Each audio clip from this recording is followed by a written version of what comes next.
So as I mentioned a bit earlier, I was trained as a social worker, so I worked in my field for over 10 years.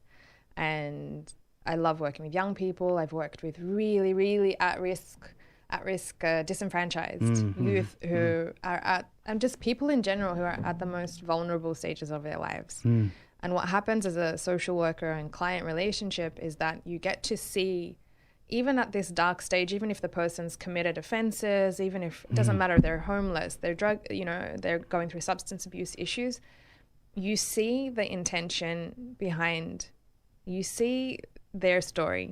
You get to understand the nuance of how they got to this point. And I realized most people will never see that because it's a sacred relationship. It's something that you get to experience and you hope that you're able to help them along their journey. And I was hearing stories and stories and stories and stories. And I realized there was so much shame in the stories. Yeah, like most people are not feeling accepted. Most people don't feel like they can be their true selves because they're either doing things, they have behaviors that they need to hide from society. I can talk about that for a long time.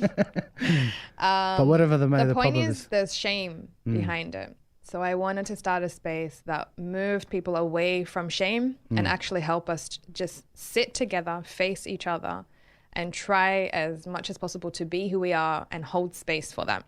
So I was playing around with, different formats and eventually found something that worked, which is now currently how Taboo Talk works. And there are so many taboos in society. Yeah, for sure. So many, like mental health, sexuality, gender roles.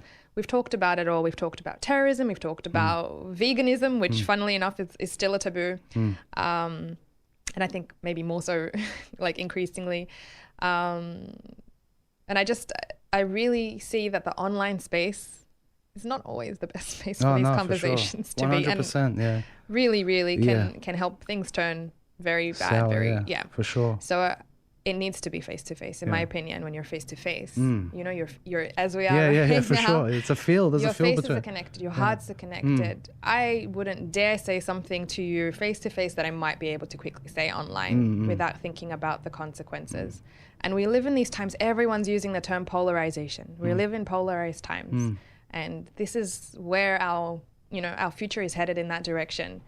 And so if we're just sitting in our silos and I'm hanging out with my friends and you're hanging out with your friends and we have our kind of beliefs and I'm not exposed to different opinions and different experiences, I'm never going to understand other people. Yeah, that's right, yeah. So the intention behind Taboo Talk is to bring all of those, whatever you want to call it, polarizations, differences in opinion, and just sit together and work through it and just have conversation. And we strongly believe in conversation over consensus. We're not trying to convert anyone.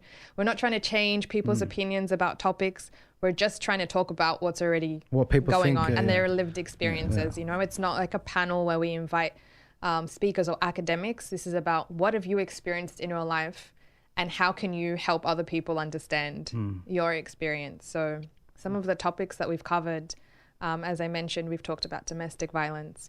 We have a big one. Yeah. A huge one. Yeah. Especially with what happened recently with them. Suicide, another huge one in Australia that I think a lot of people don't realize how, one of, if I'm correct, I haven't checked the stats in the last year, but the number one cause of death for teenagers in Australia is suicide. Yeah. And for men between a certain age, middle-aged men, that's alarming. For sure, yeah. And these are things that are not talked about.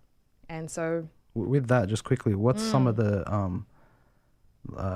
say the ideas that come up that even why this is even happening, like in your talks, has anyone talked about where it stems from, this suicide thing with the youth and stuff like that? Yeah, look, I think the topic around suicide was actually asking the question of why do we have these alarming rates? And a lot of people can only speculate. Unfortunately, it's really difficult to measure. Concrete, yeah. In my experience, I worked in suicide intervention for an online organization for a year, and I got a deep dive into the mind of someone who is currently considering taking their lives. And I can tell you people are feeling isolated. They feel that there is no other or no better option. It's not because they want to take their life, it's because they don't actually feel that the other options are great. People are in a lot of pain For sure. They're yeah. not being seen. They're not able So to be hurt, who they truly are. They're disconnected. Loneliness is one of the biggest epidemics just taking over. So it's actually not so it's not so hard to see how that can evolve. And one of the biggest misconceptions about suicide is that talking about it can lead someone to do it, when actually talking about suicide is one of the preventative factors of suicide, of someone engaging or having suicidal behaviors. Yeah. So, but for you, doesn't that play a mental thing on yourself when you're dealing with those stories? And how did you deal with that, like trying to get out of it? Trying to get out of it? You mean out of the... Like just that thought, like diving into those stories, obviously I take a mental toll. It's a good question. How do you do it, like in your times when you're sitting down alone? And because for me, I take things home with me when I hear people's stories. Even now, like last week I had a really intense story with a ex-bikie, and it took me a long time to go to sleep this week because just hearing the stories that he's been through. I could imagine going through people with death. How do you deal with... Look, vicarious trauma is something that we expect in our field as social workers. So we're trained in, boundary setting, and self-care is really important. And, self-care is one of those words that's just thrown around now. Yeah, exactly, yeah. But essentially you need to be reflective. You need to see where things are starting to cross the line. And to be honest, for me, that role was quite full on, and it took me a long time to emotionally recover from it, because it's not so much just about the individual stories. What can sometimes happen is it starts to paint a really dark picture of humanity.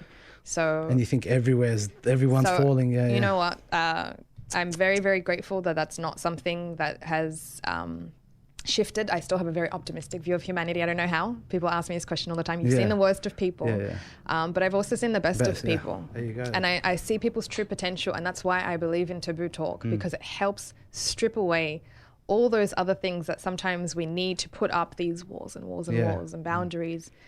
And it's heavy, Yeah, man. This subject, especially like even hearing about suicide, like, but this is me as a person, like I'm really like sensitive to those sort of things, like people's lives and struggling. Self-care is important. Yeah.